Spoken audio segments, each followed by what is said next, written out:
La famille montréalaise travaille tous les jours pour faire connaître une charcuterie qui trône sur toutes les tables en Arménie, en Turquie et en Égypte.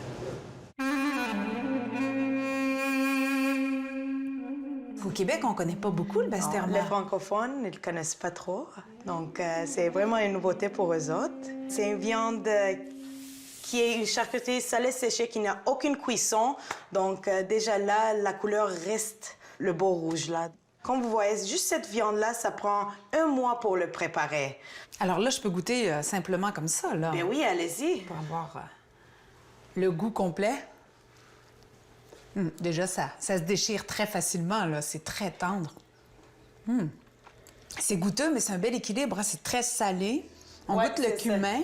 Ça vient d'où, le basterma? Ben, c'est originaire d'une partie de Turquie qui appartenait à l'Arménie avant. C'est de la ville de Guessari. Donc, c'est originaire de là-bas. Guessari, soleil chaud, vent de sécheresse.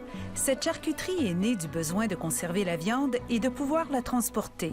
Les Arméniens disent basterma, bastorma en Égypte, pastirma en Turquie.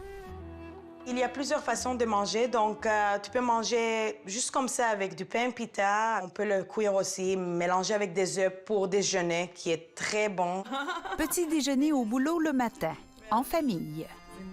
Mon père, Nerses, et mon mari, Antranik, qui sont les 2 partenaires pour cette entreprise. Évidemment, on ne peut pas se passer de basterma.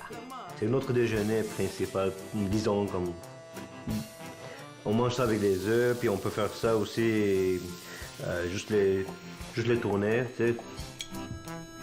La fabrication du basterma peut se comparer à celle mieux connue du prosciutto, mais le choix de viande diffère. C'est tout à fait 100% bœuf, donc c'est une bœuf, on peut prendre quelques morceaux. Il y a l'œil de ronde, l'intérieur de ronde. La viande est roulée dans le sel et repose de 10 à 15 jours. Lavée, elle est mise sous presse de 2 à 3 jours, puis envoyée à un premier séchage. Traditionnellement, c'est séché dans l'air, à l'air dehors, là. Donc, ils mettaient sur leur toit pour sécher la viande. Donc, ici, je pense pas qu'on a le droit de faire ça.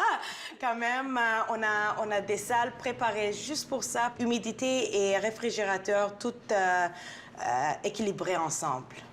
Mais ce qui différencie le basterma d'autres charcuteries est cette fine pellicule d'épices. Il y a le piment de Jamaïque, le clou de girofle, du paprika, il y a du cumin, du sel, c'est sûr, et le fenugrec. C'est le fenugrec qui donne au basterma son goût si particulier et cette odeur qui se prolonge. Mais ça sent bon quand même. Ça sent toujours ça. Ça sent toujours ça. Je suis habitué quand on rentre. Quand je vois chez nous, c'est la même chose. Ma femme me dit, tu sens quand je vois quelque part, ils me disent, mais ça c'est mon travail, j'ai pas le choix. Chacun a des jobs différents, mais moi, je sens les épices. On vous devine avant de vous voir. Ouais, c'est ça. La couleur, c'est le paprika que vous voyez ici. Là, si on veut avoir à la fois cette belle couleur-là, mais cette texture-là, parce que là, c'est devenu une pâte, là. Ah, c'est devenu une pâte, comme vous voyez. Regardez, c'est comment c'est collant. Là, vous allez prendre cette pâte-là, puis vous allez mettre ça sur le saucisson? Sur le basterma. Quand on le met, puis il faut que mes mains se soient mouillées. Je donne une forme, il faut que je le vraiment colle, puis je donne un look, puis il faut que ça soit beau, tu sais. On fait en moyenne 1500 kilos par mois. En temps des fêtes, on fait entre 2500 et 3000 kilos juste un mois. Vous vivez au Québec, oui. et pourtant vous perpétuez cette tradition-là. Oui. Pourquoi? Bien, c'est quelque chose qu'on a toujours aimé faire. C'est quelque chose que mon père, mon oncle ont tout commencé. Et puis on a dit, on aime ça, on veut continuer cette tradition-là. Un jour, quand les autres vont terminer, c'est nous qui va prendre la possession de l'entreprise. Et puis c'est nous qui va tout préparer de A à Z.